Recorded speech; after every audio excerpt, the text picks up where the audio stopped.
Hi everyone and welcome to my edition of How the heck do you subtract in binary? You've probably tried to subtract one binary number from another and at some point you needed to borrow and it didn't go well for you.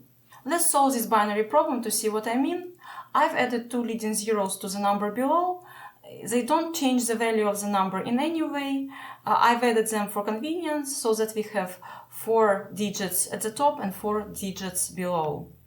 Binary 1001 is equal 9 in decimal and binary 10 is equal 2. And we know that if we subtract 2 from 9, we're gonna get 7. So let's do this in binary. 1 minus 0 is 1. And here we cannot subtract 1 from 0, so we will have to start borrowing. We are going to our closest neighbor, but he doesn't have anything. So we are going to the next neighbor. Here we can borrow 1, so we're gonna take this one and give it to this 0 right here. But then we're gonna also take it from here and give it to our first 0. So now we can do our subtractions. 1 minus 1 is 0. And we've already used up this one right here, so it's also gonna be 0. And we don't have this one either, so it's gonna be 0 right here. So as a result, we get 1, which is 1 both in binary and decimal, and this is clearly a mistake because we should have ended up with 7. At this point, you've probably googled that when we borrow 1 in binary, what we get in return is actually 2. So let's do over this problem knowing this information. 1 minus 0 is 1. Here we cannot subtract 1 from 0, so we have to start borrowing, and we are going to our 1 way over here. But when I'm gonna take this one, what I'm gonna get in return isn't actually 1, it's gonna be 2. So I'm gonna put 2 right here. And now I need to borrow 1 from these 2 and give it away to our first 0. What I'm gonna do, I'm gonna actually represent these 2 as 1 plus 1. And we are giving away this one right here to this 0. But again, we borrowed 1, but we are getting in return 2. And now we can do our subtractions. 2 minus 1 is 1. Here we already used up 1 out of 2, so we are left with 1. 1 minus 0 is 1. And we already gave away this 1 at the very beginning, so we are left with 0. And as a result, what we are left with is 1, 1, 1 in binary, which is indeed equals 7 in decimal. But if you're wondering now, where do these 2's come from? In binary we only deal with 0s and 1s. We have to look at our good old-fashioned counting system based on 10. Let's solve this problem over here to see what we're actually getting when we borrow 1 during subtraction in decimal. Here we cannot subtract 8 from 5 without borrowing straight away, so we are going to our closest neighbor on the left and we're gonna borrow this 1 right here. But what we get in return isn't actually 1. We cannot add just measly 1 to 5 and get 6 in return, and then we haven't accomplished anything. What is critical to understand that even though this 1 is smaller than 5, that what it represents is inherently bigger than any number that can come before it. What we get in return is actually 10, and now we can finish our subtraction here. 5 plus 10 is 15, and minus 8 is gonna be equal 7. And now, following the same logic, we can finish the rest of the problem. So here we have currently 0, and we cannot subtract 3 from 0, we have to borrow. We are going to this neighbor, but this neighbor hasn't got anything to lend us, so we're gonna go way over 2 right here. We're gonna borrow 1 from 2. So that's gonna be equal 1 plus 1. And we're gonna borrow this one right here and give it away to this 0. But again, what this 0 is getting isn't 1, it's getting 10 in return. Now out of this 10 we can give 1 away to our neighbor one step to the right. But what this neighbor gonna get is gonna be equal 10 as well. So previously we had 0 here, but now we have 10 here. So 10 minus 3 is gonna be also equal 7. And now here, instead of 10, we already gave away 1, we're gonna have 9. 9 minus 4 is gonna be equal 5. And here we gave away 1 out of 2, we are left with 1. So here we have got our result that 2015 minus 438 is gonna be equal 1577. Basically, here's your answer right here. And we can end this video now, and it's gonna be a short one.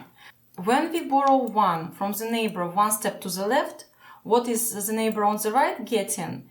Isn't 1. It's gonna be the entire base number, which holds true for both binary and decimal. So in case of decimal, this neighbor will get 10, and in case of binary, this neighbor will get 2.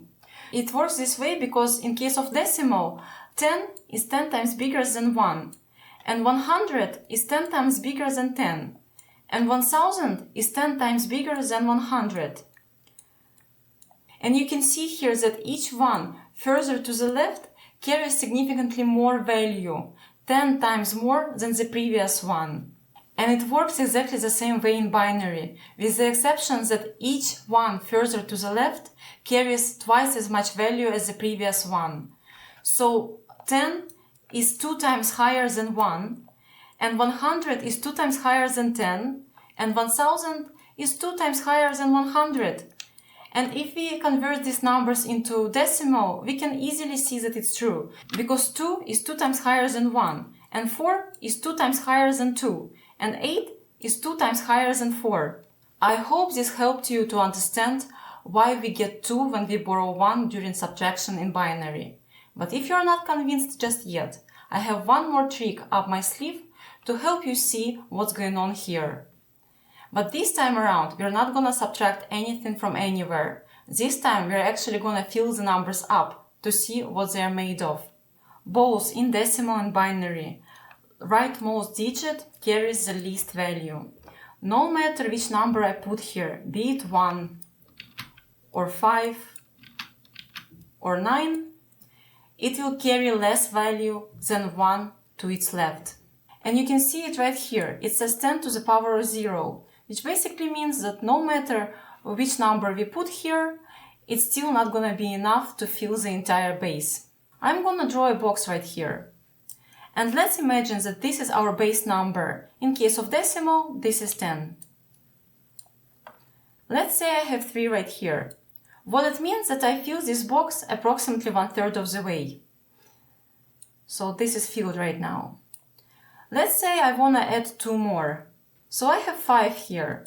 What it means that I fill this box halfway through.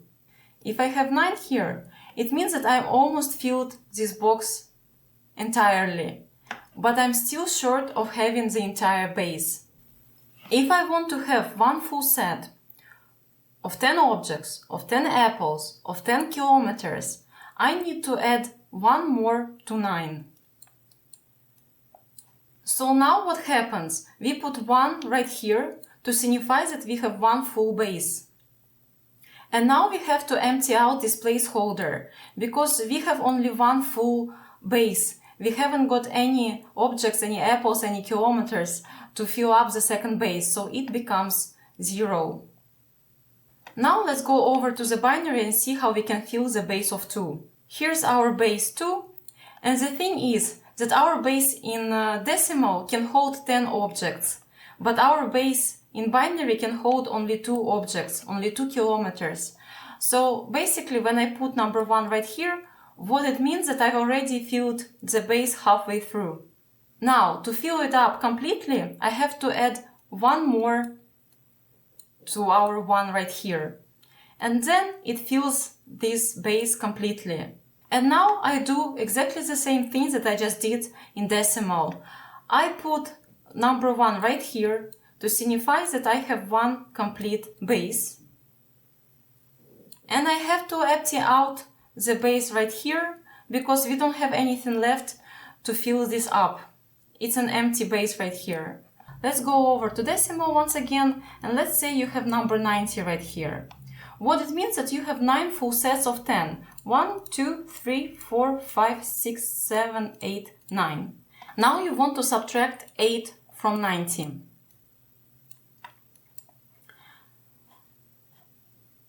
You cannot subtract 8 from 0, so 0 goes to its neighbor and asks for 1. But what it gets in return? It gets one box full of 10. So now we can subtract 8 from 10, it's going to be equal to, and here instead of 9 boxes, we now have only 8.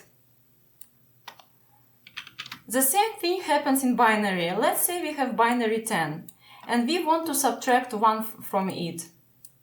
Basically, our 0 goes to its neighbor and asks for 1, but what it receives is a box with 2 items inside, so basically it's getting 2. And now we can subtract 1 from 2 and it's gonna be equal 1. Remember when I said that in binary each one further to the left actually contains twice the amount than the previous one, and you can see it perfectly well right here. Here in this example I can put either 1 or 0 here, but still this wouldn't be enough to have a full entire base. Let's say that I have 0 right here. But here I have one full box, so it's gonna be 1. And here I've doubled the amount comparing to the previous placeholder, so it's also gonna be 1. And again I doubled the amount, so that's gonna be a 1 as well. And here I doubled it again, so it's gonna be 1 as well. So this binary number 1110 actually represents this amount. So what we have here, we have 4, 8, 16, 20, 24, 20, 28, 30.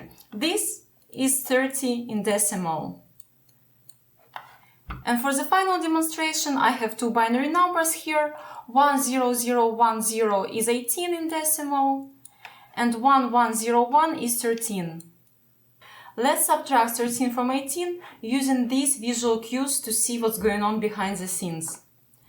Again, I want to remind you that this one doesn't represent a full set of 2. It only represents half of the set. So when we want to subtract 1 from 0, we cannot do it without borrowing. Here we are going to our neighbor, and what we are getting, we are asking for the box containing 2 inside. We're gonna get one box containing 2 inside. We're gonna get 2 right here. 2 minus 1 is gonna be equal 1. So basically when we had full set, we cut it in half, we get another half. And so we don't have this box here anymore. Our 1 turned to 0. And 0 minus 0 is gonna be equal 0. And once more we need to subtract 1 from 0, and we cannot do it. So this 0 goes to its closest neighbor, but he doesn't have anything. So we are going to the next neighbor. And now we're gonna take everything away from this 1. What this 1 represents is actually 2 blue boxes, inside of each of which there are 2 more black boxes, inside of each there are 2 more boxes, each containing 2 inside. I know it's a mouthful, but visually you can see that everything holds up. But on the base level, what we need to understand, from this one we're gonna borrow 2 blue boxes. They are each containing something else inside, but it doesn't matter for now. For now, we know that we are borrowing 2 blue boxes, and they're gonna go to the neighbor 1 step to the right. Now you can see that this 0 over here holds 2 blue boxes inside. But we're not gonna keep it. He cannot keep it. He needs to give 1 box away. So we're gonna get rid of this box and give it to the next 0. We released 2 black boxes from 1 blue box. And now we have everything ready to perform our final subtractions. You see that this 0 right here now contains 2 black boxes. And this 1 over here contains only half of it. So basically 2 divided in half is going to be equal 1. Or 2 minus 1 is going to be equal 1. Because we subtracted this amount from this amount right here. And now moving to the final 0. It used to hold 2 blue boxes, but now it only holds 1. And we can see that its contents completely matches the contents of number 1 over here. So they're gonna simply negate each other. So that's gonna be 1 minus 1, gonna be 0. So just like that, we subtracted binary 13 from binary 19 and got ourselves 1, 0, 1, which is equal 5. So everything worked beautifully, if I can say so myself. And we can see that there's actually a method to this madness. I hope that helped you in some way to understand why we get 2 every time we borrow 1 in binary. And I'll see you in the next video.